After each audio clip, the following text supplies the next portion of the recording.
Oke, ternyata ada yang VIP, oh ternyata ada yang cacat genetik. Ketika mereka udah kita anggap sebagai keluarga, kok kita setega itu ya kalau kita harus buang? Cari apa sih kalian berdua?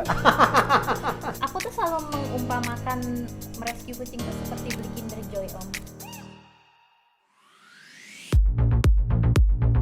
Halo, apa kabar Cat Lovers? Ketemu lagi sama Om WP, nama saya Willy Priyoko dan ini adalah Dunia Kucing. Salam untuk yang selalu berprasangka baik, berkata baik, dan berbuat baik. Kerukunan lagi ke rumah kucing teman-teman dan rame-rame nih. Ada Kak Gina dari Lila Family, terus yang pegang kamera adalah Shanice dari Bubu Pau-Pau. Hari ini kita akan datang ke satu keluarga yang jadi success story dari kucing foster yang dilepas adop dari kontrakan Lila. Ini adalah keluarga kucing dari Instagram Pau-Pau Squad. Yuk kita lihat kondisi kucing-kucingnya ya. Assalamualaikum. Waalaikumsalam. Halo Mami Pau, apa kabar? Alhamdulillah baik. Ini siapa-siapa aja nih? Ini Praha. Hai Praha. Ini Stuttgart nih yang Hai. dari kontrakan Lila nih. Ini adalah success story dari kucing foster yang nemuin forever home nih. Ada berapa sih di sini? Sini tuh ada 7 totalnya, Om. Ada 7. Dan yang uniknya nih teman-teman ya, Instagramnya Mami Pau ini, Pau-Pau Squad itu kucing-kucingnya semuanya dikasih nama-nama kota besar di seluruh Di dunia seluruh ya. dunia. Jadi ada siapa aja? Yang pertama tuh ada Cairo.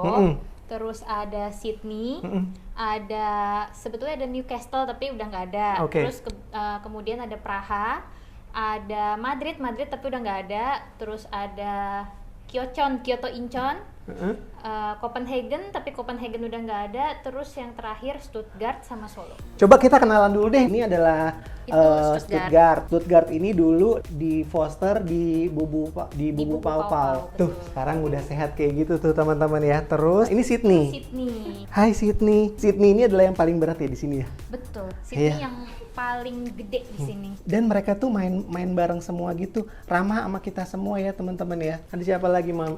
Praha ini adalah kucing termuda yang kita rescue, Om. Sepanjang sejarah kita rescue kucing. Jadi waktu itu musim hujan, Om. Sekitar 3-4 harian tuh kita dengar suara anak kucing meong-meong. Tapi kok nggak ada wujudnya, kita cari-cari.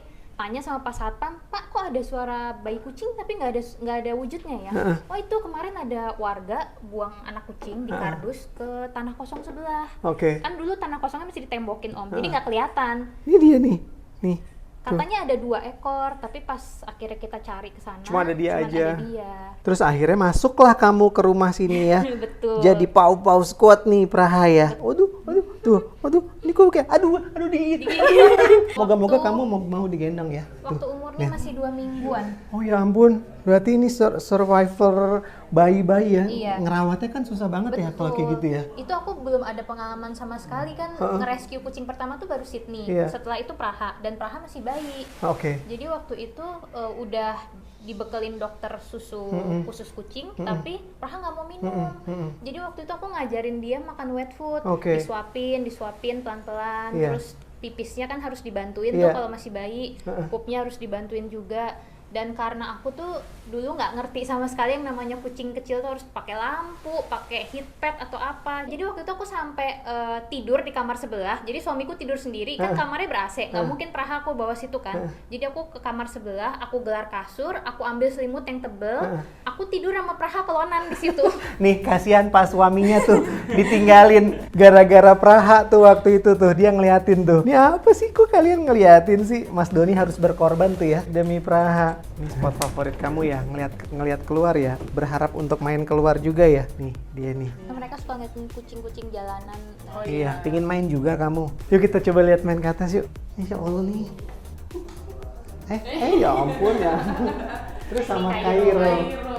Ya ampun. Oh iya udah diisi. Ya enggak dideketin deh, Kamu biar nyaman aja. Nih. Iya, udah jangan diganggu deh ya. Iya, udah. Hai Kyoto. Iya, enggak digangguin. Aku cuma pengen ngeliat aja, nggak ngapa-ngapain kok. Kamu nggak usah panik. Iya, nih Kyoto nih. Tuh sehat. Iya, masuk aja. Kamu nggak diapa-apain. Pakai kardus bekas. Sayang, nih Kyoto nih. Ya, jadi Kyoto ini Survivor Fit. Kayaknya saya tuh jadi belakangan jadi sering banget denger tentang VIP ini ya. Boleh diceritain nggak pengalamannya Mami Pau sama kondisi FIP-nya Kyoto? Jadi kalau Kyoto itu sebetulnya bisa dibilang nggak bergejala Om FIP-nya. Kalau rata-rata dari yang aku tahu kan teman-temanku itu kucingnya FIP, ada yang diare, ada yang kurang nafsu makan, kurus segala macam. Kyoto tuh nggak sama sekali. Jadi aku ngehnya itu waktu itu nafasnya dia udah sengal-sengal, udah sepotong-sepotong. Terus aku tanya dokter menyarankan untuk di ronsen, di X-ray. Akhirnya kita X-ray, ternyata paru-parunya putih. Paru-parunya sudah putih. Awalnya dikira pneumonia. Terus aku tanya sama dokter, jadi baiknya gimana dok? Coba sedot cairan kata dokter gitu kan, soalnya itu udah parah paru-parunya. Aku tanya, memang kalau sedot cairan nggak ada konsekuensinya dok? Oh gini deh, kalau enggak kamu coba tes FIP dulu. Aku makin kaget dong. Loh kok tes FIP dok? Kan katanya dia pneumonia. Dia nggak ada gejala lain loh dok, aku bilang gitu. Memang FIP itu nggak pasti gejalanya kata dokter. Buat jaga-jaga kamu tes dulu aja. Akhirnya aku bawa ke klinik yang memang proper untuk sedot cairan juga. Terus sampel cairannya dites dan ternyata benar dia positif FIP basah. Dan treatmentnya katanya luar biasa spektakuler ya. Kayaknya nggak ada treatment untuk kucing yang saat ini yang sekompleks perawatannya FIP ya. Boleh diceritain nggak apa aja? Jadi sebetulnya pengobatannya itu yang utama cuman injeksi GS dari basmi FIP. Selebihnya itu kalau disertai dengan penyakit-penyakit lain. Jadi misalnya mungkin dia ada flu, ada apa, itu selebihnya dikasih antibiotik mungkin atau vitamin, suplemen penunjang. Tapi untuk pengobatan utamanya dia injeksi GS itu dari basmi FIP. Dan injeksinya total 84 hari. 84 hari. Setiap hari, setiap hari berturut-turut. Jadi yang injeksi Mas Doni itu akhirnya. Iya, betul. Pertama-tamanya kita bawa ke dokter ya Om Epe. Cuman saya pikir kan kalau 84 hari setiap hari harus ngantor ke dokter kan nggak bisa aktivitas. Apalagi kita kan harus bekerja. Akhirnya di hari pertama atau 2 kali atau 3 kali gitu ya, saya tanya dokter, coba dok ajarin saya gimana sih treatmentnya untuk injeksinya tuh yang tepat. Nah akhirnya dokternya coba praktekin, dikasih tahu titik-titik spotnya. Pertamanya memang saya coba Om, dan jujur pasti gemeteran ya. Namanya juga bukan nggak punya latar belakang medis gitu. Betul. Tapi saya pikir ya udahlah, Bismillah kita nyoba kan. Istri juga udah pasti bisa. Pas kita coba pertamanya sih lancar Om. Cuma kedua kali kan mungkin kita miss ya. Dan disuntiknya di titik yang sama? Di titik sama. Jadi kucing ini kan dia punya tengkuk ya. Tengkuknya ini ada jaringan kulit ya. Yang ada lemaknya ya? Betul, yang ada lemaknya. Jadi diangkat dulu, habis itu baru disuntik. Gitu. Reaksinya si Kyoto aman-aman aja, jadi nggak berontak, nggak apa? Karena masih kitten juga ya? Berontak sih iya Om. Cuman lama-kelamaan mungkin terbiasa, dan kita selalu ngasih dia snack setelah suntik. Sebelum dan setelah suntik kita pancing dia snack dulu. Kayaknya Kyotonya tuh lama-lama tahu Om. Jadi kalau setiap kita pegang snack, udah saatnya suntik. Jadi jadi dia udah tahu duluan. Udah cuman efeknya memang karena suntiknya di spot yang itu terus ada pegel abses, pasti kan. Gitu, jadi kayak lecet itunya, kulitnya. Terus habis itu apa? Dites lagi, FIP-nya hilang? Tiap 30 hari sekali cek darah.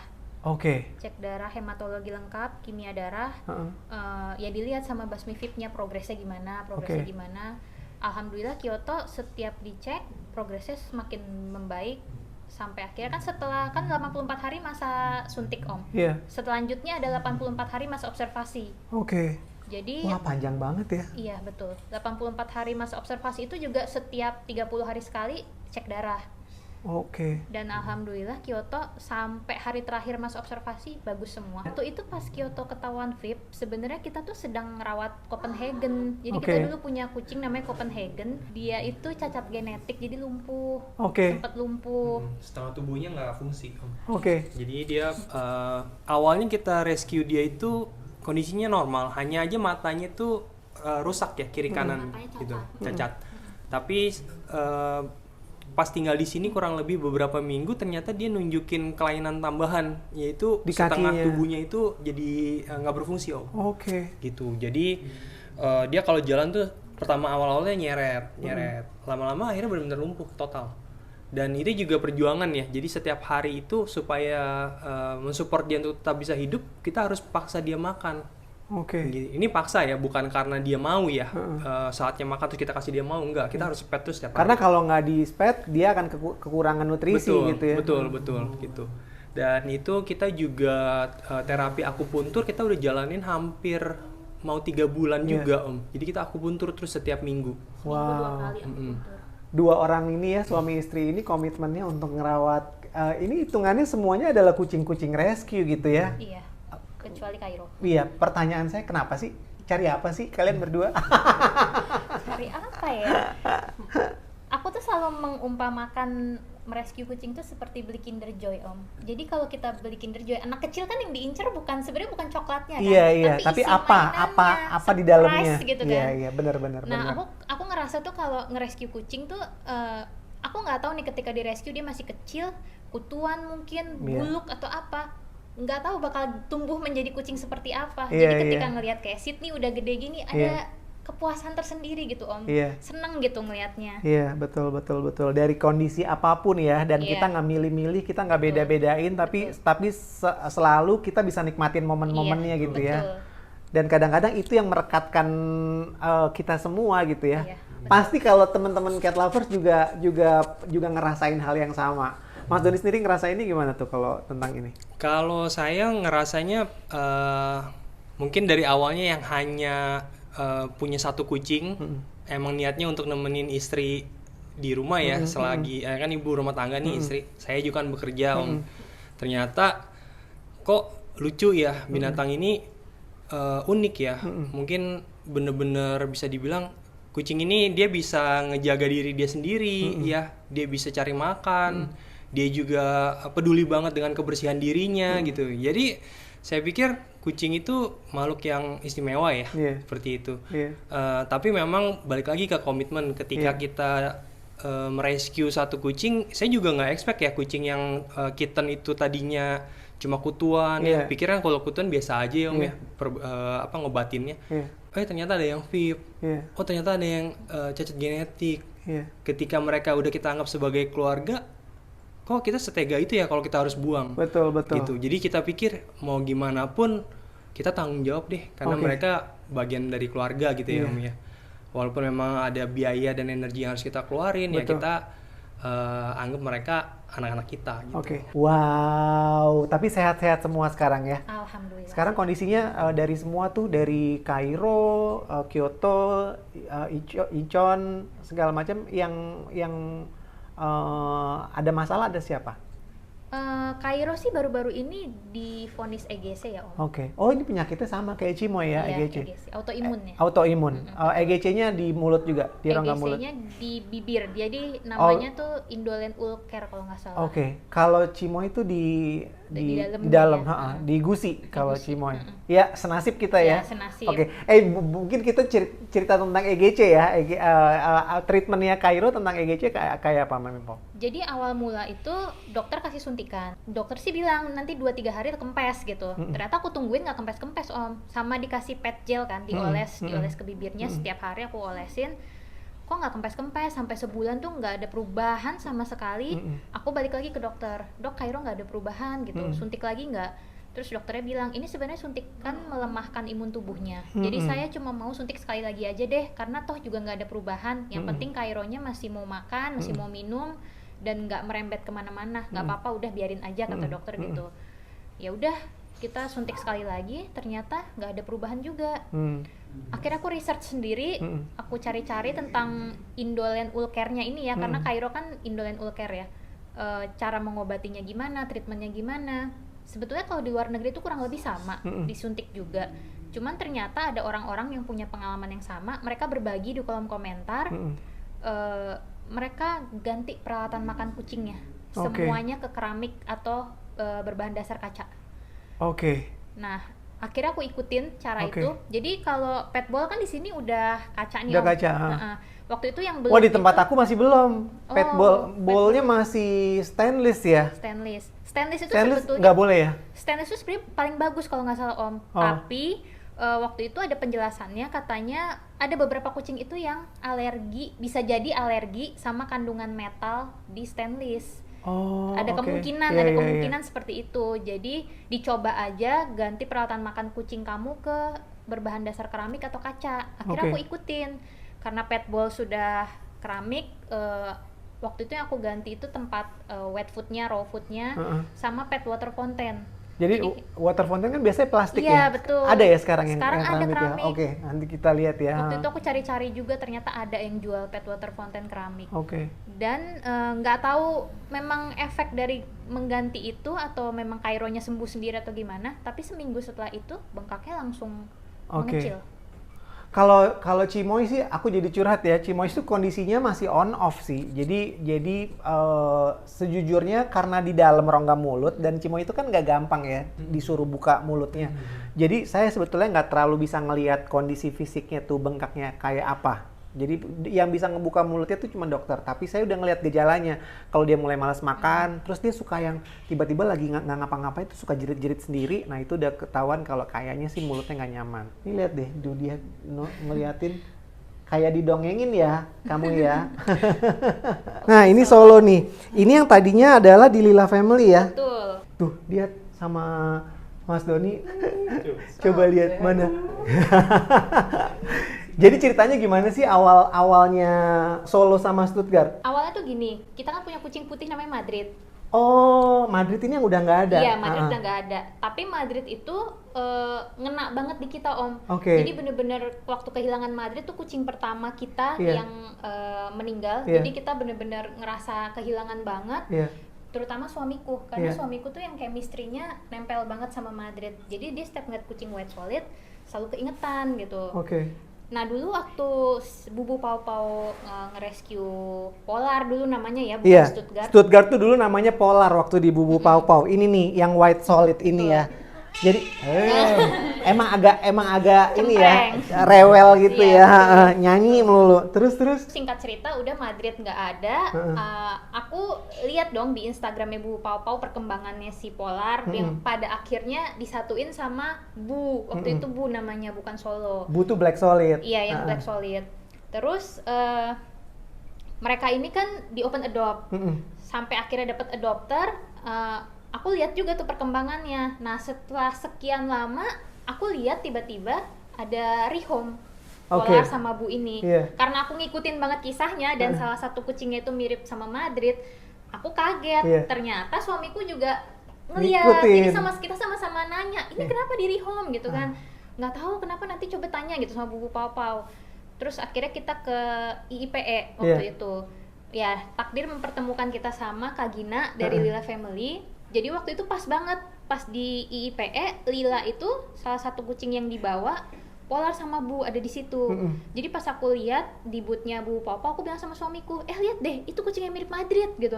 Jadi nggak ada rencana waktu datang ke expo itu bahwa ini akan ketemu sama si Polar tuh nggak ada rencana sama sekali. Kita duduk di sini aja yuk sambil ngobrol-ngobrol yuk. Yuk Mas Doni sini, gabung sini. Nggak ada sama sekali Om. Karena kan kita juga nggak tahu yang bakal dibawa sama Lila waktu itu siapa-siapa aja kan. Iya, terus ketemulah sama Polar ini kan yang iya disayang terus. Iya, jadi pada saat itu aku bilang sama suamiku, ini yang mirip Madrid, itu loh yang kemarin di rehome gitu. Oh iya kata suamiku. Pas banget ada Kak Gina di situ, kita ngobrol-ngobrol. Nah, mungkin Kak Gina melihat ketertarikan kita dengan kisahnya Polar sama Bu ini ya. Jadi setelah IIPE-nya berakhir, Kak Gina tuh sempet chat aku. Dia menanyakan ketertarikan untuk adopsi Polar sama Bu. Awalnya tuh sempet bimbang Om, karena kan mereka udah gede ya. Dan kucing-kucing di sini semuanya juga udah gede. Aku takutnya itu menyatukan mereka itu chemistry-nya susah. Karena bukan kitten kan. Jadi waktu itu masih sempat ragu. Tapi akhirnya Kak Gina dan suamiku meyakinkan gitu. Kita coba dulu aja deh gitu. Bismillah gitu. Ya udah akhirnya kita putuskan bismillah kita adopt Polar sama Bu, dibawa ke sini yang akhirnya jadi Stuttgart sama Solo. Dan alhamdulillah sih 2 minggu aja udah berbaur semua. Lancar-lancar aja semuanya ya? Dibilang lancar juga enggak sih. Awal-awalnya pasti drama. Dramanya adalah apa? Dramanya itu dari Stuttgart karena dia kan tuli. Jadi Stuttgart ini dipanggil apa sih? Stu, sini.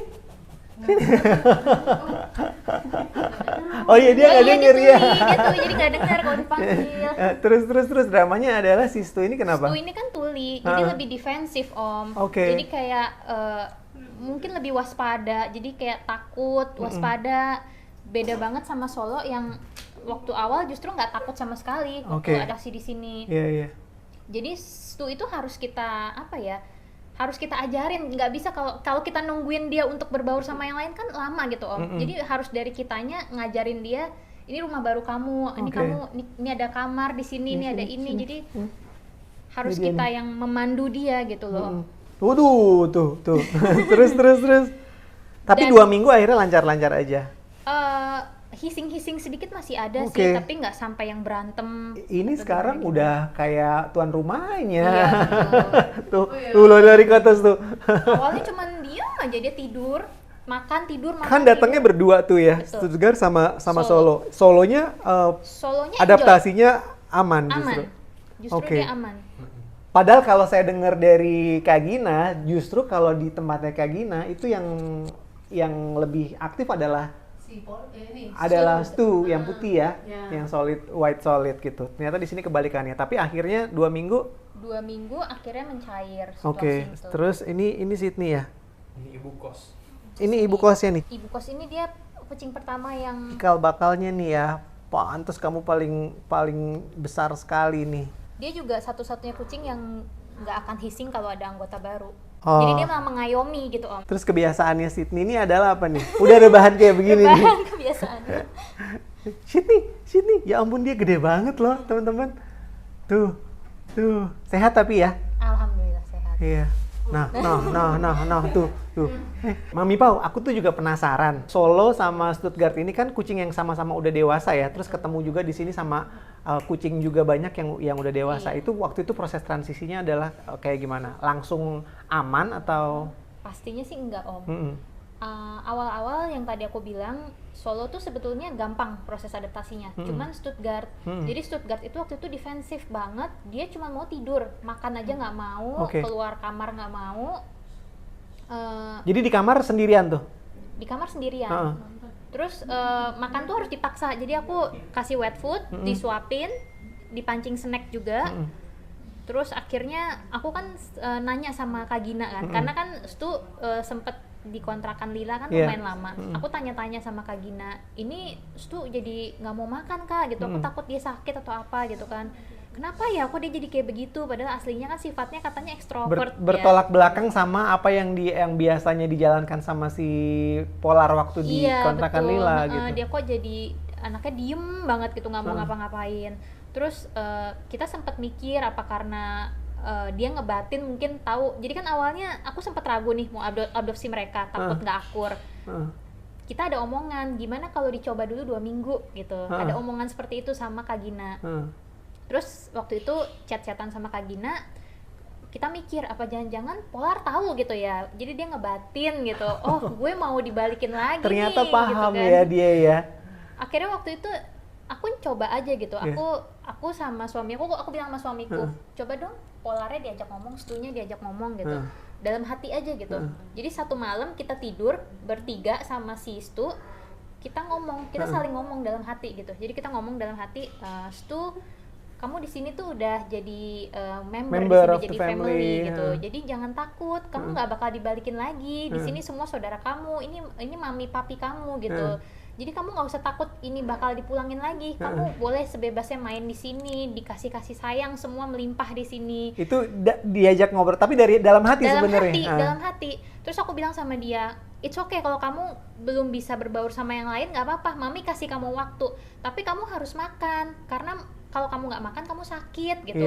Minimal kamu harus makan sendiri, minum sendiri, nggak perlu mami suapin lagi gitu kan. Akhirnya nggak tahu gimana ceritanya, tiba-tiba besok paginya kita turunin dia, kita kasih makan bareng sama yang lain, kita jajarin mangkoknya, kita kasih wet food. Dan dia mau keluar? Dia makan sendiri. Oh oke ya.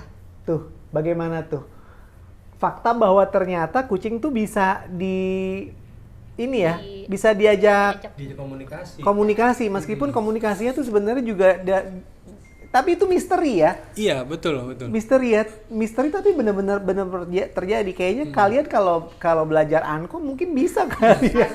Ada potensinya ya gitu.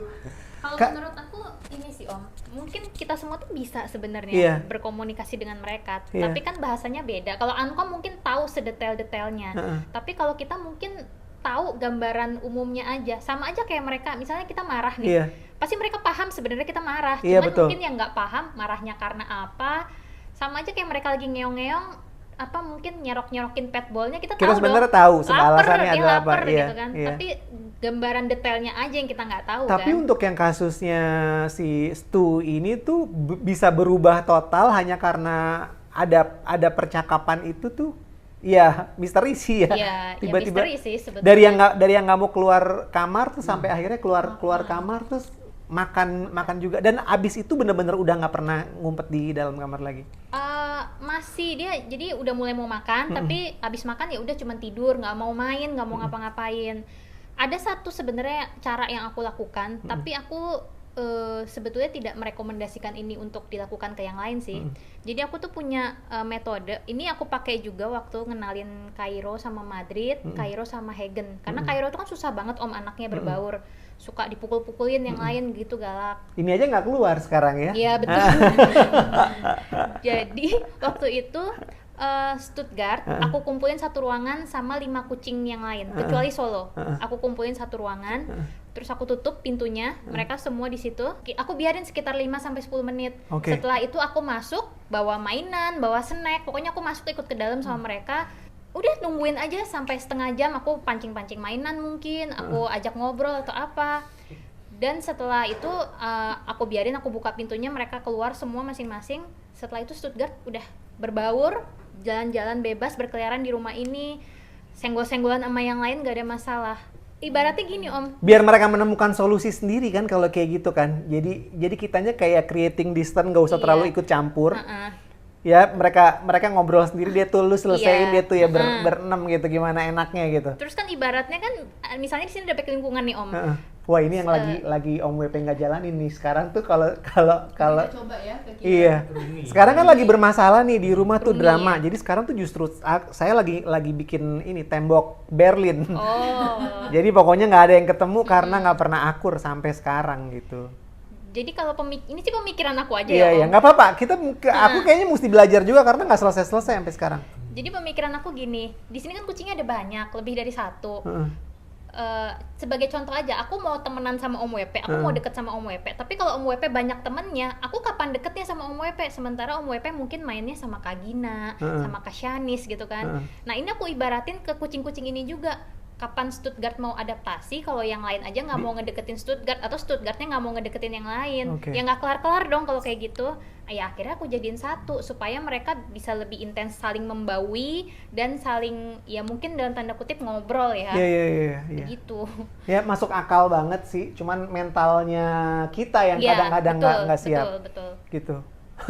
Yang penting mesti dijagain aja sih biar nggak ada pertikaian. Kita udah dapat banyak banget cerita tentang gimana Mami Pau ngurusin semua kucing-kucingnya nih teman-teman ya, dengan problem-problemnya masing-masing, dan kita bisa ngelihat komitmennya mereka yang begitu tinggi sama kesejahteraan kucing-kucingnya. Moga-moga kalian bisa dapetin pelajaran dari itu ya. Mami Pau, terima kasih banyak. Sama-sama. Ada yang mau disampaikan nggak ke teman-teman dari pengalamannya Mami Pau ngurusin Pau Squad?